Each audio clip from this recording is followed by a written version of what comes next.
సుందరరాయ్ గారు మన మధ్యలోకి రావడం చాలా సంతోషకరమైనటువంటి విషయము.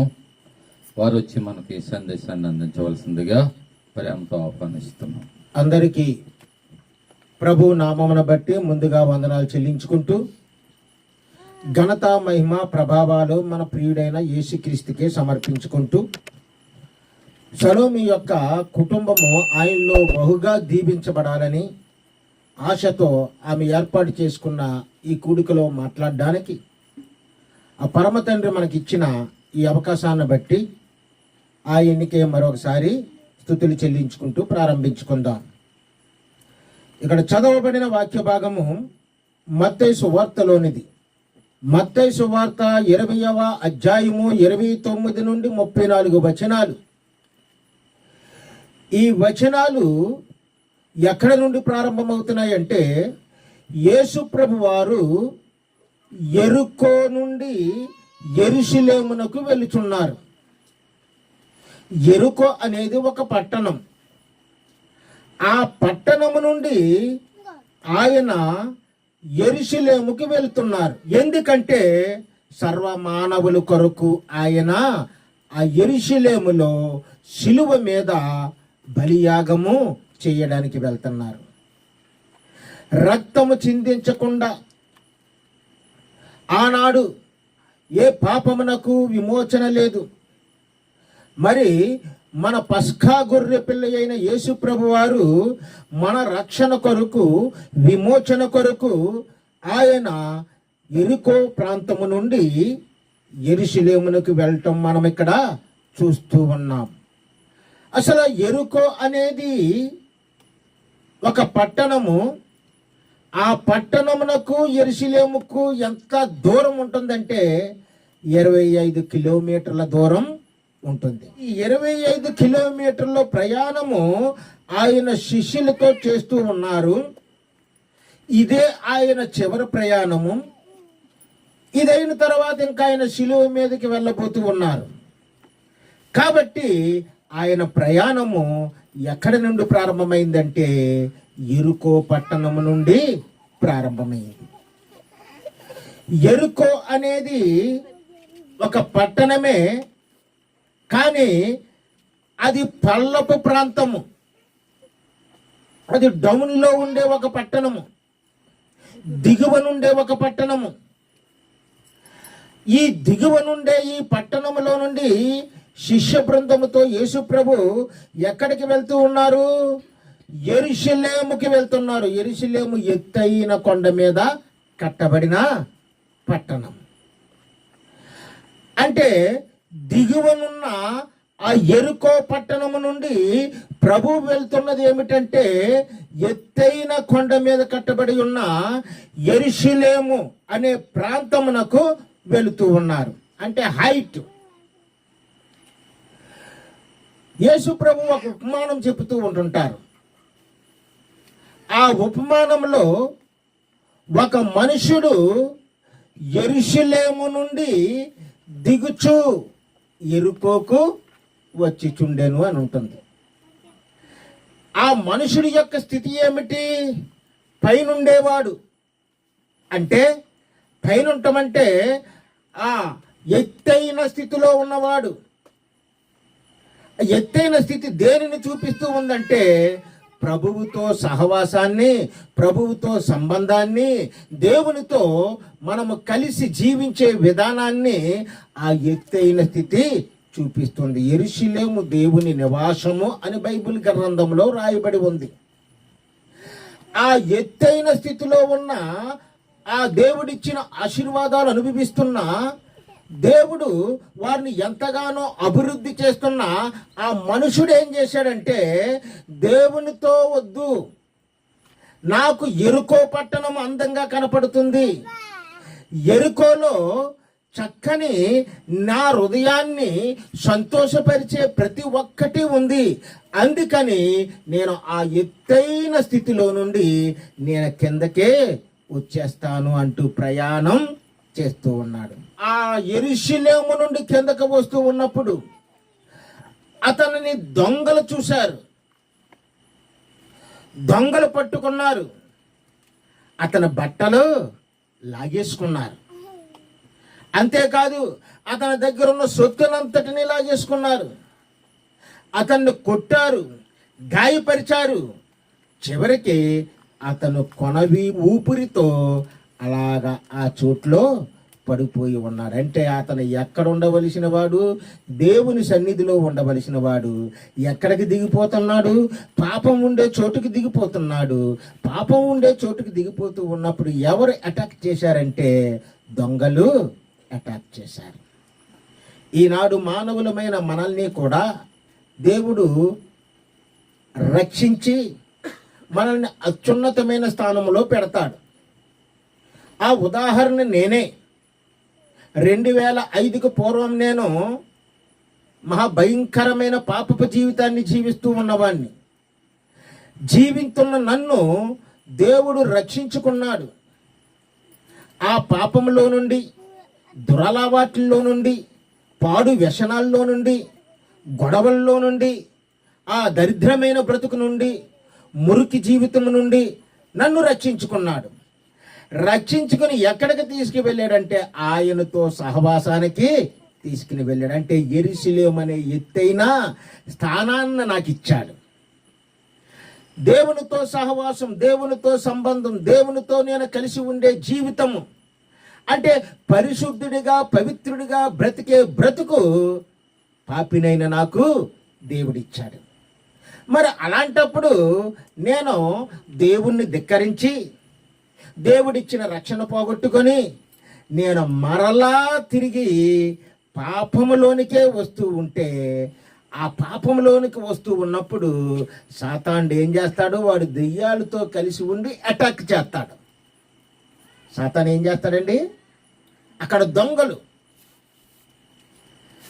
ఇప్పుడు అటాక్ చేస్తాడు. రకరకాల సమస్యలు, కుటుంబంలో సమస్యలు, ఒంట్లో సమస్యలు, అనారోగ్యాలు, భయంకరమైన పరిస్థితులు, ఇవన్నీ సాతానుడు తీసుకుని వస్తాడు. ఈ మనుషుడు ఏం చేస్తాడంటే వాడిని జయించలేక వాడి చేతిలో ఓడిపోయి చివరికి ఏమవుతాడంటే ఆ యెరూషలేము నుండి యెరికో వస్తున్న ఆ మనుషుడు ఎలాగైతే గాయాలు పాలైపోయాడో ఆ పాడైపోయిన రీతిలోనే అతను కూడా మారిపోతూ ఉంటాడు.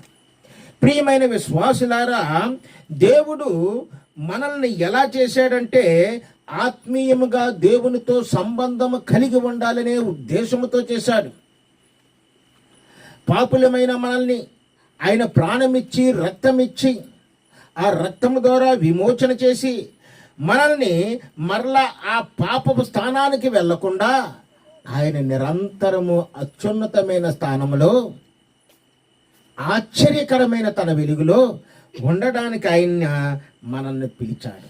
ఈనాడు కొందరు అజ్ఞానంతో ఏం చేస్తూ ఉన్నారంటే పాపమనే అంధకారంలో పాపపు పనులు చేయడానికి ఇష్టపడుతూ ఉన్నారు.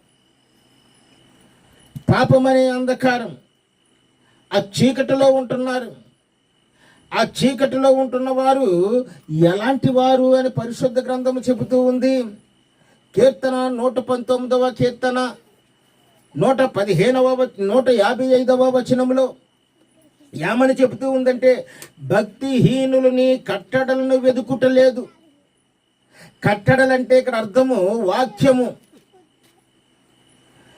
భక్తిహీనులు ఏం చేస్తూ ఉన్నారంటే కట్టడలను వెతకటం లేదు, వాక్యమును వెతకటం లేదు. వాక్యములో ఉన్న శక్తి, వాక్యములో ఉన్న బలము, వాక్యములో ఉన్న వెలుగు వారికి ఏదో వెర్రితనముగా కనపడుతూ ఉంది. గనుక వారికి రక్షణ దూరముగా ఉంది. భక్తిహీనులకి ఎలాగుందటండి? రక్షణ దూరముగా ఉంది. మన ప్రభు అంటున్నాడు, ప్రయాసపడి భారం మోసుకున్న సమస్త జనులారా. ఏ భారం అది? ఇంట్లో ఉన్న భారము కాదు. మీ పొలంలో నాకు ఇంత పని ఉంది, ఆ పనికి సంబంధించిన భారము కాదు. ప్రభువు మాట్లాడుతుంది ఏమిటంటే పాప భారము. ఏం భారం అది? పాపమనే భారం. ఈ పాపమనే భారం మోసుకొనిచున్న సమస్త జనులారా నా యొద్దకు రండి, నేను మీకు విశ్రాంతినిస్తాను. ఎక్కడంటే విశ్రాంతి?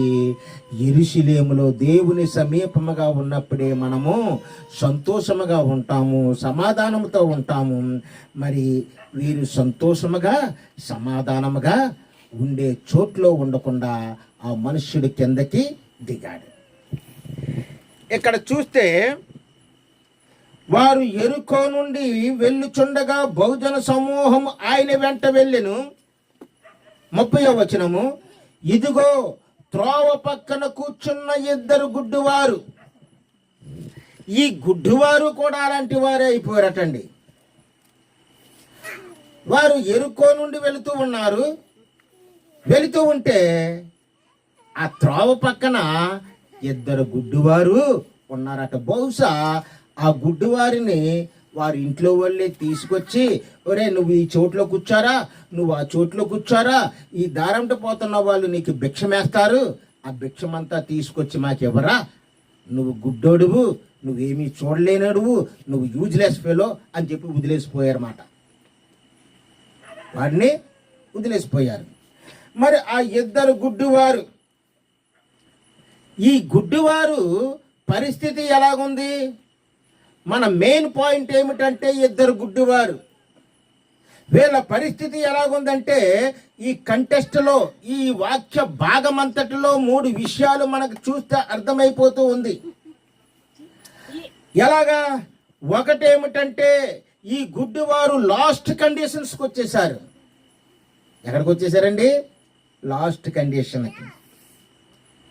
సాధారణంగా మనుషులు వారు వయసు ఉన్నప్పుడు, ప్రభువు పిలుస్తున్నప్పుడు, ప్రభువు ఆహ్వానిస్తూ ఉన్నప్పుడు, ప్రభువు ప్రేమగా రెండయ్యా రెండమ్మా రండి రక్షణ పొందండి అని అనుకుంటున్నప్పుడు, అని పిలిచినప్పుడు మనుషులు సాధారణంగా రారు.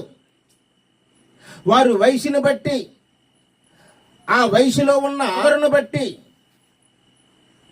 ఆ వయసులో ఉన్న రకరకాల ఆ స్థితులను బట్టి వారు పిలిచిన కొంతమంది మనుషులు ఏం చేస్తారండి? రాకుండా వారు ఏం చేస్తారు? అక్కడికి వెళ్తే వాక్యం చెప్తారు, అక్కడికి వెళ్తే అది తప్పు అంటారు, ఇది తప్పు అంటారు. మరి పాపాన్ని తప్పు అనకుండా ఒప్పు అని పిలుస్తామా? మనకు ఒక చిన్న కుర్రాడు ఉన్నాడు. ఆ చిన్న కుర్రాడు ఏదో పాపం పని చేస్తున్నాడు. ఒరే నాయనా, నువ్వు చేస్తున్నది పాపపు పనిరా, ఇది చేయకూడదు, తప్పురా అని మనం చెప్పవలసిన వాళ్ళు మనమే కదా. మరి వాక్యమైన దేవుడు మనలో ఉన్న తప్పుల్ని చూపిస్తాడు, మనలో ఉన్న దోషాలని చూపిస్తాడు. అందుకే ఈ గుడ్డివారు ఆ త్రోవ పక్కన ఉన్నారు. ఆ త్రోవ పక్కన ఉన్న గుడ్డివారు ఏం చేస్తూ ఉన్నారంటే, 3 కండిషన్స్, 3 విషయాల్లో వారు, ఈ పాఠమంతటిలో కూడా 3 విషయాలు వారి విషయంలో జరిగాయి. ఒకటేమిటంటే వారికి వచ్చిన లాస్ట్ కండిషన్. రెండవది ఏమిటంటే ఫెయిత్ రెస్పాండ్. మూడవది ఏమిటంటే ట్రాన్స్ఫార్మ్డ్ లైఫ్. ఇది మీకు అర్థం అవ్వలేదు కదా, మళ్ళా చెప్తున్నాను.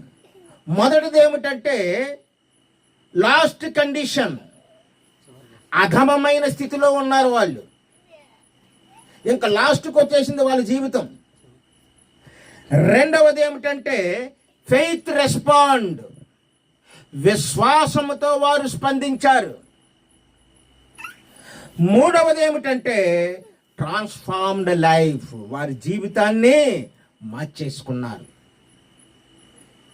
ఈ 3 విషయాలు మనం చదువుకున్న వాక్యంలో మనము ఇప్పుడు చూసుకుని ముందుకు వెళ్తూ ఉన్నాం.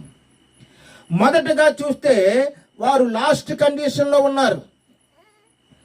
మనుషులు ఎప్పుడు కూడా యేసు ప్రభు గుడిలోకి ఎప్పుడు వస్తారంటే, యేసు ప్రభువుని ప్రార్థించమని ఎప్పుడు అడుగుతారంటే, వారు లాస్ట్కి వచ్చేసి వారి జీవితం ఇంకా దీనమైన స్థితిలోకి వెళ్ళిపోయి ఇంకా రేపో మాపో అనేటప్పటికి వాళ్ళు ఏం చేస్తారంటే, నేను ప్రభువా తప్పు చేశాను నాయనా, నన్ను కాపాడు నాయనా, నన్ను ఆశీర్వదించిన నాయనా, నన్ను బ్రతికించిన నాయనా అని ఇలాగ వేడుకుంటారు.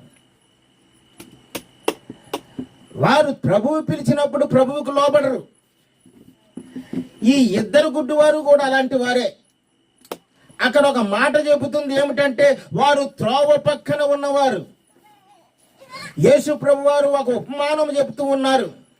విత్తువాడు ఉపమానంలో చెబుతూ, విత్తువాడు విత్తుటకు బయలుదేరును, ఆయన విత్తుచుండగా కొన్ని ఎక్కడ పడ్డాయటండి?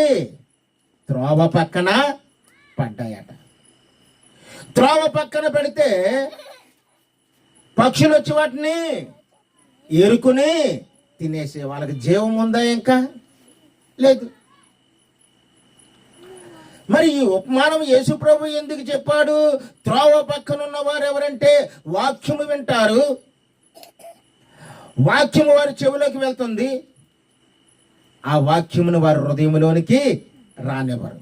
ఇలా వెళ్ళి ఈ చెవిలోకి వెళ్ళి ఈ చెవిలోండి ఇలా బయటికి పంపేస్తారు. ఎంత చెప్పినా అలాగే చేస్తారు. అలా చేసినప్పుడు ఈ గుడ్డివారు ఆ త్రోవ పక్కన ఉన్న వారితో పోల్చాడు యేసు ప్రభు వారు. దేవుడు వాక్యాన్ని ఇస్తున్నాడు మనల్ని బలపరచటానికి. వాక్యం ద్వారా మన హృదయాన్ని కడుగదారనుకుంటున్నాడు. కానీ మనం ఎంతసేపు మన హృదయాన్ని కడగడానికి ఆయన ముందుకి రావటం లేదు, ఆ వాక్యాన్ని వినటం లేదు. విత్తనం అనగా వాక్యము. విత్తనం అంటే ఏంటండి? వాక్యము. మరి ఈ గుడ్డివారు సరైన దారిలో లేరు, అందరూ దారిలో వెళ్తారు.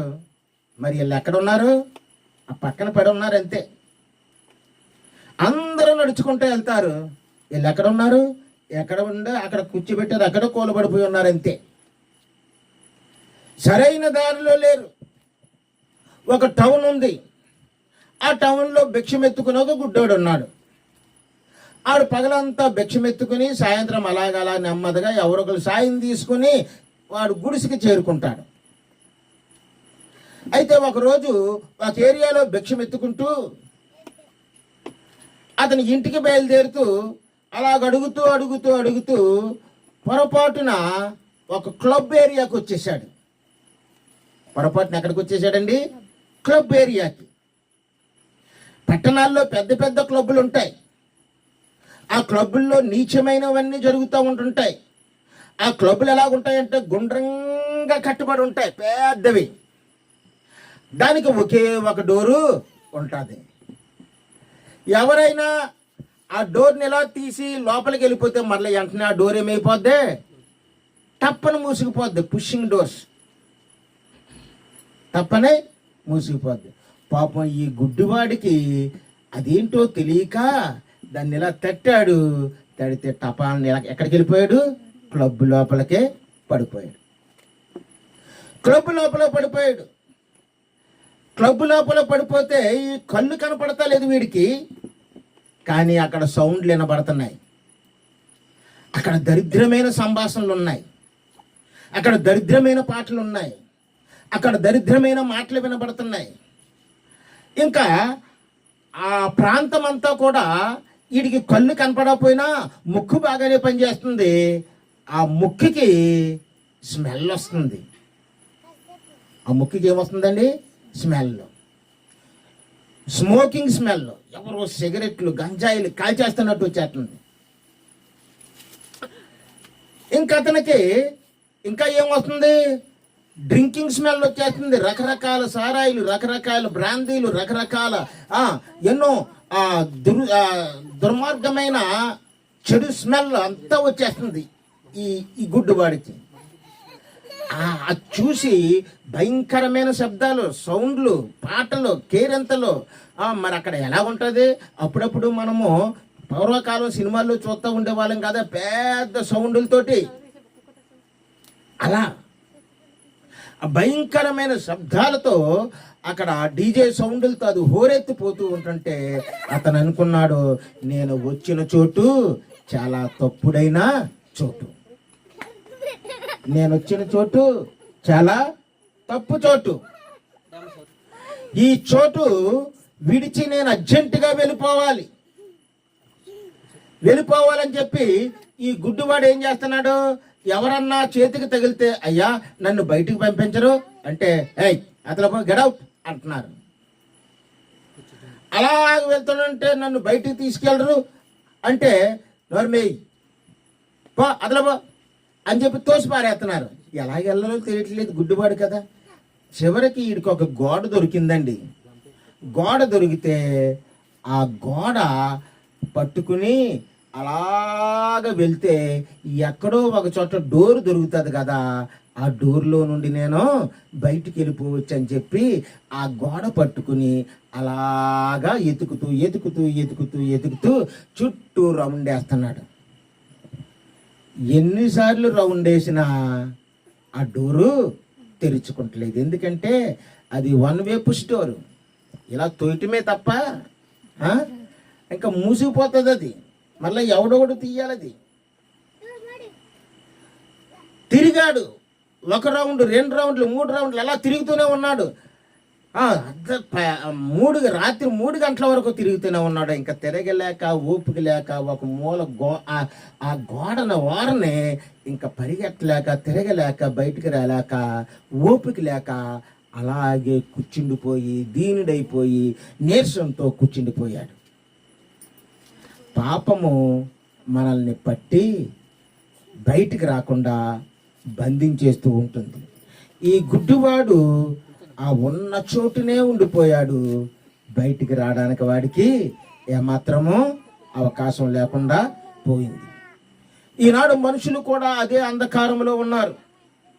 రోమీలికి రాసిన పత్రిక 1వ అధ్యాయము 22, 23 వచనాల్లో ఆ ప్రాంతంలో ఉన్న ఆ సంఘము, ఆ బయట ఉన్న వ్యక్తులు ఎలాంటి హృదయంతో ఉన్నారో పౌలు మాట్లాడుతూ ఉన్నాడు. వారు ఎలా ఉన్నారట? అవివేక హృదయంతో ఉన్నారట, అంధకారంతో ఉన్నారట. అంటే చీకటి, వారి హృదయం నుండి చీకటి ఉంది, అవివేకం ఉంది. ఇంకా రెండవదిగా వాళ్ళలో ఏముందట? దేవుని ఎరిగి ఆయన్ని మహిమపరచిన వారిగా ఉన్నారట. దేవుడు ఎలాంటి వాడో తెలుసు, ఎంత గొప్పవాడో తెలుసు, సృష్టికర్త ఎలాంటి వాడో తెలుసు. దేవుణ్ణి మహిమపరచకుండా, దేవుణ్ణి ఆరాధించకుండా వీరేం చేస్తున్నారట? రోమాలో ఉన్నవారు వారు మనుషులను, పక్షులను, పురుగులను ప్రతిమలుగా చేసుకొని అవే దేవుళ్ళని భావిస్తూ వాటికి సాగిలా పడతా ఉన్నారట. అంటే వారు చీకటిలో జీవిస్తూ ఉన్నారు, పాపములో జీవిస్తూ ఉన్నారు, సృష్టికర్తకు వేరే జీవిస్తూ ఉన్నారు. అందును బట్టి మరి ఈ గుడ్డివారు అందులై ఆ త్రోవ పక్కన కూర్చున్న వారికి సాదృశ్యముగా కనపడుతూ ఉన్నారు. మరి యేసు ప్రభు వారు యెరికో నుండి ఆ ప్రాంతం నుండి అలాగా వస్తున్నప్పుడు ఆ యేసు ప్రభు వారి కంటే ముందు కొంతమంది ఉత్సాహవంతులైన యువకులు తప్పుకోండి దారివ్వండి అంటూ వస్తున్నారు. దారివ్వండి అంటే వస్తుందంటే వీళ్ళు అన్నారు ఆ వస్తున్న వాళ్ళతో, ఏమండి ఏమిటి అడవుడి అని అడిగారు ఈ గుడ్డోళ్ళిద్దరు. ఏమిటి అడవుడి అంటే ఈ మార్గం గుండా యేసు ప్రభు వస్తున్నారు అని చెప్పి ముందుగా వస్తున్న దారివ్వండి అన్న వస్తున్న వాళ్ళు ఎవరికి చెప్పారు? ఈ గుడ్డివారికి చెప్పారు. చెబితే ఇప్పుడు వారు హృదయము స్పందించింది. 2వ పాయింట్లోకి వచ్చాం మనం. ఇప్పుడు ఏంటది? Faith response. వారు హృదయంలోనికి విశ్వాసం వచ్చింది. యేసు ఈ దారంట వస్తున్నాడట, ఆ త్రోవలో ఒక అలజడి వస్తుంది, యేసు ఈ మార్గాన్ని వస్తున్నాడు. ఆ మాటను బట్టి వారు హృదయము రెస్పాన్స్ అయ్యింది. రెస్పాన్స్ అయ్యి ఏమంటున్నారట? వారు హృదయంలో ఏమనుకుంటున్నారు ఇద్దరుని? అవును, యేసు ప్రభు కొరకు మనం చాలా మార్లు విన్నాం కదా, ఆయన కుష్ఠరోగుల కుష్ఠరోగాన్ని తొలగించేసి స్వస్థపరిచాడు, ఆయన పక్షవాయువు గలవాడిని లేపాడు. యేసు ప్రభువు అనేకమైన అద్భుతాలు చేశాడు. చెవిటి వారికి మాట వినే సామర్థ్యం కలిగించాడు. మోగవారికి మాట్లాడే ఆ సామర్థ్యాన్ని కూడా ఇచ్చాడు. యేసు గొప్ప గొప్ప అద్భుతాలు చేశాడు. అంత మాత్రమే కాదు, యేసు ప్రభు చనిపోయిన వారిని కూడా బ్రతికించిన దేవుడని విన్నాం కదా. ఇన్ని అద్భుతాలు చేసిన యేసయ్య, ఇన్ని గొప్ప కార్యాలు చేసిన యేసు ప్రభు మనకి చూపు రప్పించలేడా? రెస్పాండ్ అయింది వారి హృదయం, వారి విశ్వాసము స్పందించేలాగా వారి హృదయం మారుతుంది. మనకి చూపు రప్పించలేడా అని చెప్పి వారు ఏం చేస్తూ ఉన్నారంటే రెస్పాండ్ అయ్యారు. ఏంటి అక్కడ చూడండి, అక్కడ వారు 20వ వచనంలో ఏమని ఉంటుంది అక్కడ, వారు విని ఆ మార్గం వెళ్ళుచున్నాడని ఎవరో చెప్తున్నారు వీరికి. విని వారు ఏం చేశారండి? విన్నారు. విని ఇప్పుడు ఏమంటున్నారంటే రెస్పాండ్ అవుతున్నారు. యేసు ఆ దారంట వస్తున్నట్టు వారు పసిగట్టారు. పసిగట్టి వింటున్నారన్నమాట. మనము కూడా ప్రభు వాక్యం ఎక్కడైతే చెబుతున్నారో ఆ చెబుతున్న వాక్యము సత్యమో కాదో, నిజమో కాదో మనము గ్రహించి తెలుసుకోవాలి. ఈ లోకంలో చాలా అబద్ధాలు ఉన్నాయి. వాక్యము సత్యమైనది. ఆ వాక్యమును హృదయంలోనికి రానివ్వాలి. వీరు హృదయంలోనికి రానిచ్చారు, విన్నారు. రోమీలకు రాసిన పత్రిక 10వ అధ్యాయము 17వ వచనంలో ఏమని చెప్పబడుతుందంటే, వినుట వలన విశ్వాసము కలుగును, వినుట క్రీస్తు వలన కలుగుతుంది. వినుట వలన విశ్వాసం కలుగుతుంది. మనం వాక్యం వినాలి. వాక్యం విన్నప్పుడు మనం దేవుని మీద ఆధారపడతాం, వాక్యపు వెలుగులో నడుస్తాం, వాక్యం ఆధారమైన జీవితాన్ని జీవిస్తూ ఉంటాం. అది ప్రభువు మెచ్చుకుంటాడు. మరి వీరు ఫెయిత్ రెస్పాన్స్ అనగా విశ్వాసంతో స్పందించారు. స్పందించి వారు కొంతకాలముగా వింటున్న దాన్ని ఇప్పుడు ప్రత్యక్షంగా వింటూ ఉన్నారు. విని వీరు ఇంకా ఉండలేకపోయారు. ఎందుకంటే వారు సహజంగా యూదులే అయి ఉండొచ్చు. ఇద్దరు కూడా యూదులే అయి ఉండొచ్చు. ఆ యూదులైన వారు ఇంకా ఉండలేక యూదునికి ఒక నమ్మకం.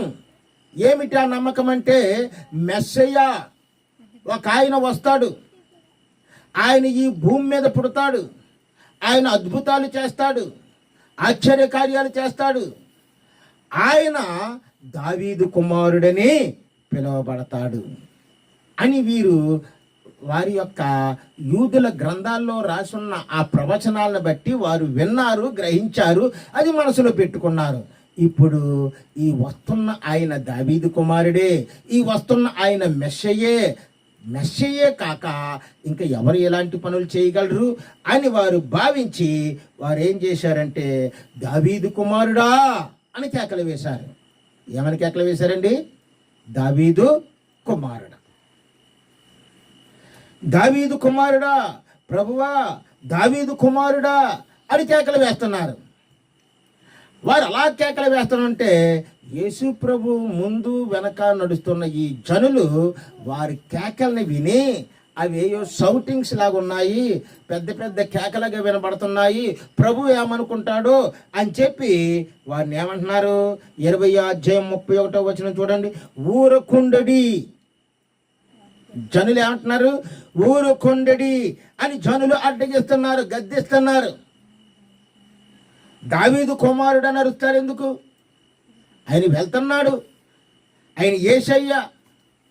ఊరుకొనడి, మీరు కేకలేయకండి అని వారిని గద్దిస్తూ ఉన్నారు. ఈ రోజుల్లో యేసు ప్రభు యొక్క పేరు, యేసు అనే 2 అక్షరాల పేరు ప్రపంచాన్ని ఉలిక్కి పడేలాగా చేస్తుంది. యేసు అనే 2 అక్షరాల పేరు ప్రపంచాన్ని ఉలిక్కి పడేలాగా చేస్తుంది. కొంతమంది యేసు ప్రభు పేరు చెప్పుతుంటేనే వారు కడుపులో ఏదో ఒక అగ్ని రగులుకుపోతున్నట్టు అయిపోతూ ఉంటుంటారు. అదేంటో మరి, చెడ్డ మాటలు వింటారు, చెడ్డవాటిని ఎంజాయ్ చేస్తారు. కానీ పరిశుద్ధుడైన దేవుడిని, పరిశుద్ధుడైన యేసుని వారు చూడలేక, గ్రహించలేక, ఆస్వాదించలేక వారు ఏం చేస్తూ ఉంటుంటారంటే యేసు ప్రభు మాటలు చెప్పొద్దు, యేసు ప్రభు మాటలు చెప్పొద్దు, సువార్త చెప్పొద్దు, మీరు బైబిల్ని చదవద్దు, బైబిల్లో వాక్యం ఉంది, బైబిల్లో జ్ఞానం ఉంది, బైబిల్ మనుషుల జీవితాన్ని మార్చేస్తుంది. చర్చిల్లోకి వెళ్ళొద్దు. చర్చిల్లోకి వెళ్తే చర్చిల్లో ఉన్నవారు ఆ దేవుని వాక్యం వింటారు, వారి హృదయం నెమ్మదిగా మారిపోతూ ఉంటుంది. వారు మారిపోతూ ఉంటే మొదట వ్యక్తి మారిపోతాడు, అతనికి బాగు చేస్తుంది, తర్వాత కుటుంబం బాగుపడుతుంది, తర్వాత వారు ఊరు బాగుపడుతుంది, దేశమే బాగుపడిపోతుంది. మరి సాతానికి ఇవన్నీ ఇష్టంగా ఉంటాయా? ఎంత మాత్రమో ఇష్టం ఉండదు. కాబట్టి ఈ రోజుల్లో ఇలాంటి ఆటంకాలు కలిగించేవారు, అడ్డు చెప్పేవారు ఎంతోమంది మరి ఈ మన దేశంలోనే కాదు, మన ప్రపంచంలో కూడా ఎంతోమంది ఉన్నారు. ప్రపంచంలో కూడా మరి అలాగ వారు గద్దించినా సరే వారు గద్దింపులకి వేరేమీ భయపడలేదు. ఎదురు అని భయపడకుండా వారు మరింత బిగ్గరగా కేకలు వేశారు. ఏం చేశారండి? ప్రభువా, దావీదు కుమారుడా, మమ్మల్ని రక్షించు, మమ్మల్ని కాపాడు. దీనస్థితిలో ఉన్న ఎవరైనా సరే, అంధకారంలో ఉన్న ఎవరైనా సరే, అంధకారం అంటే చూపు లేకపోవటమే కాదు, అంధకారం అంటే మన కుటుంబంలో భయంకరమైన చీకటి శక్తులుంటే, మన కుటుంబము పాడైపోతూ ఉంటే అది అంధకారమే. అంధకారంలో ఉన్నవారు ఎవరైనా సరే యేసును ఒకసారి పిలిస్తే ఆయన వెలుగై నీ దగ్గరికి వస్తాడు, నీ కుటుంబంలో అడుగు పెడతాడు, నీ కుటుంబం అంతటికీ సంతోషాన్ని, ఆనందాన్ని, వెలుగును ఇస్తాడు. దేవునికి స్తోత్రం కలుగును గాక. మరి వీరు బిగ్గరగా కేకలు వేశారు. ఇప్పుడు వీళ్ళ యొక్క స్టోరీ మారిపోయింది. ఈ ఇద్దరు స్టోరీ మారిపోయింది. ఇప్పటి వరకు వాళ్ళు ఎవరండి? గుడ్డివారు. ఇప్పుడు కేకలు ఎవరికి వినబడ్డాయి? యేసు ప్రభు వారికి వినబడ్డాయి. వినబడితే వీళ్ళ స్టోరీ మారిపోయింది. స్టోరీ మారిపోవటాన్ని మనం ఇప్పుడు ఎలా చూడాలంటే, మూడవదిగా ట్రాన్స్ఫార్మ్డ్ లైఫ్. వారి జీవితము మార్పు చెందేసింది. వారి యొక్క జీవితం ఏమైపోయిందండి? మార్పు చెందేసింది. Transformed the life. వారి జీవితం మారిపోయింది.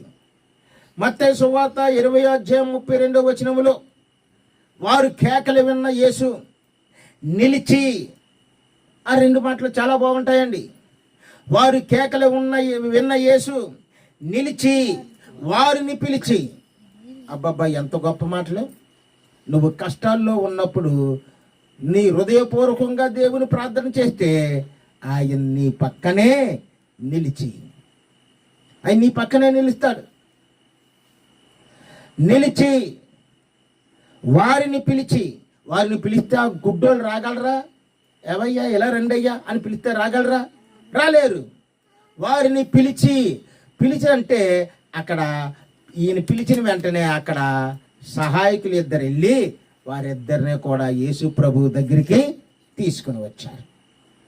తీసుకుని వచ్చిన తర్వాత యేసు ప్రభు 33వ అంటున్నాడు కదా, నేను ఏమి చేయవలనని మీరు కోరుకుంటున్నారు అని అడిగారు. మనము ప్రభువుని పిలిచినప్పుడు ప్రభువు మనల్ని అడుగుతాడు, నా ద్వారా నీకు ఏ మేలు కావాలి, ఏ ఆశీర్వాదం కావాలి? నేను మిమ్మల్ని ప్రేమిస్తున్నాను, ఇవ్వడానికి నేను వచ్చాను. 33వ ఆయన ఏమంటున్నాడంటే, నేను ఏమి చేయవలనని మీరు కోరుకుంటున్నారు అని అడిగినప్పుడు ఆ ఇద్దరు గుడ్డివారు అన్నారు కదా, ప్రభువా, దావీదు కుమారుడా, మా కన్నులు తెరవండి.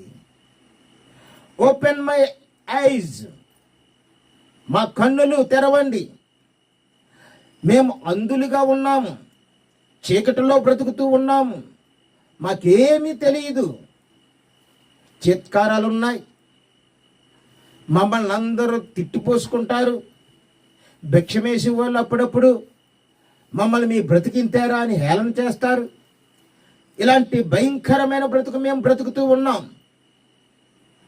కాబట్టి మేము ఈ లోకాన్ని చూడలేకపోతున్నాము, మా కుటుంబాలను చూడలేకపోతూ ఉన్నాము, మా గ్రామమును చూడలేకపోతూ ఉన్నాము. మా కన్నులు తెరువు ప్రభువా అని చెప్పి వారు కన్నులు తెరవమని అడిగారు. అప్పుడు యేసు వారి మీద కనికరపడతాడండి మన దేవుడు. మనం అడిగినప్పుడు హృదయపూర్వకంగా అడిగితే, కపటంగా అడిగే వారికి సహాయం చేయడండి. మన హృదయం అంతా తెలుసు ఆయనకి. కపటముగా అడిగితే వారికి సహాయం చేయడు. మరి మన దేవుడు కనికరపడే దేవుడు. కనికరపడి వారి మీద కనికరపడి, ఒక కుష్ఠరోగి ఉన్నాడు. ఆ కుష్ఠరోగిని ఊరంతా బయటికి తరిమేసింది. బంధువులు పట్టించుకుంటలేదు, ఊళ్ళో వాళ్ళు పట్టించుకుంటలేదు. చాలా హీనమైన బ్రతుకుతున్నాడు కుష్ఠరోగి. అప్పుడు యేసు ప్రభు ఆ దారంటే వెళ్తున్నప్పుడు, ప్రభువా నీకిష్టమైతే నన్ను శుద్ధినిగా చెయ్యి. ప్రభువు కుష్ఠరోగిని ముట్టాడు. కుష్ఠరోగి ఏమైపోయాడండి? శుద్ధుడైపోయాడు. కనికరపడి అని ఉంటుంది అక్కడ. కనికరపడతాడు మన ప్రభు. సేన అనే దెయ్యం పెట్టిన కుర్రాడు ఆ సముద్రపు తీరాన్న చాలా బీభత్సం చేసేస్తున్నాడు, గొలుసులు తెంపేస్తున్నాడు. ఎవరు ఆధారంటే వచ్చినా కొట్టి పారేస్తున్నాడు. పారిపోతున్నారు జనాలు. ఆ దారంటే వెళ్తున్న యేసు ప్రభు ఆ యువకుడి మీద జాలిపడి అతనిలో నుండి ఆ దెయ్యమును పంపించేశాడు. కనికరపడతాడు దేవుడు. అంతేకాదు, విధవరాలికి ఒకడే ఒక కుమారుడండి. పాపం, ఆశాదీపం. ఆ విధవరాలు ఏం చేస్తుంది? ఆ కుమారుడు మీద ప్రాణం పెట్టుకుని అతి ప్రేమగా పెంచుకుంటుంది. ఏమైందో ఏమో, ఆ కుమారుడికి జబ్బు చేసి చచ్చిపోయాడు. చచ్చిపోతే ఇంకా ఇంట్లో ఉంచుతారా? శవాన్ని ఉంచరు. ఆ శవాన్ని పాడి మీద పెట్టి తీసుకెళ్ళిపోతూ ఉన్నారు. తీసుకెళ్ళిపోతూ ఉంటే ఆ విధవరాలు దుఃఖంతో కన్నీరు కారుస్తూ బావురు ఏడుతుంది. ఏడుతుంటే ప్రభువుకి కనికరం పుట్టింది. ఏం పుట్టింది? కనికరం పుట్టి ఆయన ఆ పాడెను ముట్టి, చిన్నవాడా లే అన్నాడంతే. చచ్చినవాడు వెంటనే లేచిపోయాడు. అద్భుతాలు చేసే యేసు. ఆ యేసు మన మీదే కాదు, అందరి మీద కనికరం చూపించే దేవుడే. కనికరం చూపిస్తాడు అందరి మీద. సంఘానికి వస్తున్న వారి మీదే కాదు, అందరూ ఆయన పిల్లలే, అందరూ దేవుని స్వరూపంలో చేయబడ్డవారే. ఆయన్ని పిలిస్తే చాలు, ప్రభువా మా కష్టాలను తొలగించి తండ్రి అని పిలిస్తే చాలు, ఆయన కనికరపడి వారి కష్టాలు, బాధలు, వ్యాధులు అన్నీ తొలగిస్తాడు. అయితే హృదయపూర్వకముగా ఆయన యొద్దకే రావాలి.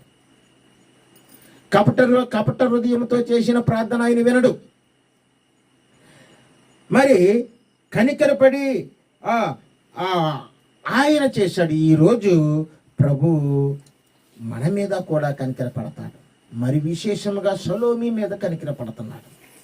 ఆమె జీవితాన్ని కట్టడానికి, ఆమెకు ఆరోగ్యం ఇవ్వడానికి, ఆమె పిల్లలు ఆశీర్వదింపబడడానికి, వారి యొక్క పిల్లల కుటుంబాలు దీవించబడడానికి, ఆ చిన్న పిల్ల మరింత అభివృద్ధిలోకి, ఆరోగ్యకరమైన జీవితంలోనికి, మంచి జీవితంలోనికి రావడానికి, వారి తల్లికి, వారి కుటుంబం అంతటికీ ఆరోగ్యంగా ఉండడానికి, మంచి జీవితం రావడానికి దేవుడు ఏం చేస్తాడంటే వారి మీద కనికరపడి ఇంటి చుట్టూ కంచి వేసి కాపాడుతూ దీవెన ఇస్తాడు. దేవునికి స్తోత్రము కలుగును గాక.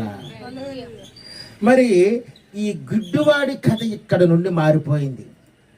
ఈ గుడ్డివాడి కథ ఇక్కడ నుండి ఏమైపోయిందండి? మారిపోయింది. ఎలా మారిపోయిందో చూడండి. వాడు కన్నులు ముట్టగా దృష్టి పొందెను అని ఉంది అక్కడ. యేసు ప్రభు వారిద్దరు కన్నులు ముట్టాడటండి. వారిద్దరు కన్నులు ముడితే వారికి ఏమొచ్చేసింది? దృష్టి, అంటే చూపు వచ్చేసింది. గతంలో చీకటిగా ఉండేది, ఇప్పుడు వారు కన్నులు తెరిచి చూస్తే ఎంత ఆనందమో. ప్రకృతిని చూస్తున్నారు, చెట్లను చూస్తున్నారు, మనుషుల్ని చూస్తున్నారు, సంతోషం కదా. అంతేకాదు, వారు సత్యానికి అసత్యానికి, అపవిత్రతకు పరిశుద్ధతకు, నీతికి అవినీతికి, ఇలాంటి ప్రతి విషయానికి తేడా వారు స్పష్టంగా తెలుసుకుని వారి వారి జీవితాలను మార్చుకుంటూ ఉన్నారు. అయ్యో, ఇప్పటి వరకు మేము ఇంత ఆనందాన్ని పొందలేదే, ఇప్పుడు యేసయ్య మమ్మల్ని ముట్టాడు, మా కుటుంబంలోకి మా జీవితంలోనికి వచ్చాడు, మాకెంత ఆనందంగా ఉందో, ఎంత ఆనందంగా. వారి కన్నులు ముట్టగా వారు దృష్టి పొందారు. ఇక రెండవదిగా వీరు ఏం చేశారంటే, వారు సాక్షులుగా ప్రభువు వెంట వెళ్ళారు. చూడండి, కాబట్టి యేసు కనికరపడి వారు కన్నులు ముట్టెను, వెంటనే వారు దృష్టి పొంది ఆయన వెంట వెళ్ళిరి. మనము దేవుడు చేసిన మేలులకు సాక్షులుగా మారిపోవాలి, సాక్షులమైపోవాలి. సాతానుడు మనల్ని వలేసి పట్టుకున్నా సరే, మనల్ని ప్రలోభాలు పెట్టి లాగినా సరే, నేను దేవుని కుమారుని, దేవుని కుమార్తెను, నేను నీ వలలో చిక్కను, నీ బంధకాల్లో నేను పడను అని చెప్పి వీరు ప్రభువుతోటే వెళ్ళారట. మరలా వేరుగా ఉంటే మరలా వాడు వస్తాడని, అంతే కదా. ఇప్పుడు తండ్రితో ఈ కుమారులు ఉన్నంతకాలమే ఈ కుర్రోళ్ళకి రక్షణ, అంతే కదండి. వీళ్ళు ఎటు పడితే అటు పోతే కుర్రోళ్ళకి రక్షణ ఎలాగుంటుంది? అలాగే మనము మన పరమ తండ్రితో వెళ్ళినప్పుడు, యేసయ్యతో నడిచినప్పుడు మనము ఎంతో ఆయన వలన దీవించబడతాం, ఆయనకి సాక్షులుగా ఉంటాం. యేసు ప్రభు ఎక్కడికి వెళ్తే అక్కడికి వెళ్ళి ఇద్దరు వెళ్ళారట. అక్కడ చూస్తున్న వాళ్ళందరూ ఏం చేస్తున్నారట, అరే ఇలా రోడ్డు పక్కన భిక్షమెత్తుకున్న గుడ్డోళ్ళు కదా, ఇప్పుడు ఎలా చూస్తున్నారు వీరిద్దరుని? అప్పుడు వాళ్ళు చెప్తున్నారు, యేసయ్య నా కన్నుల్ని ముట్టాడు, దేవునికి స్తోత్రము కలుగుని గాక. యేసయ్య నా కన్నుల్ని ముట్టాడు. ఇప్పుడు యేసును నువ్వు నీ జీవితంలోనికి రానిస్తే, ఎక్కడైతే నువ్వు బాధపడుతున్నావు, ఎక్కడైతే నువ్వు ఇబ్బందుల్లో ఉన్నావు, ఏ శోధన అయితే నిన్ను అణిచివేస్తుందో, ఏ బాధ అయితే నిన్ను తొక్కివేస్తుందో, యథార్థమైన ప్రార్థన చేసినప్పుడు యేసు నీ జీవితంలోకి వస్తాడు. నీ జీవితాన్ని ఎలా మారుస్తాడంటే, ఆ గుడ్డితనము పోయి వెలుగు వచ్చి, ఆ వెలుగులో, ఆ వెలుగైన త్రోవలో నువ్వు వెళ్ళేలాగా దేవుడు చేస్తాడు. దేవునికి మహిమ కలుగునుగాక. అలాగే ఈ కూడిక పెట్టించుకున్న సలోమి కుటుంబమునకు, వారి తల్లికి, వారి పిల్లలకు, వారి సమస్తమునకు సదాకాలము దేవుడు తోడై ఉండిన గాక.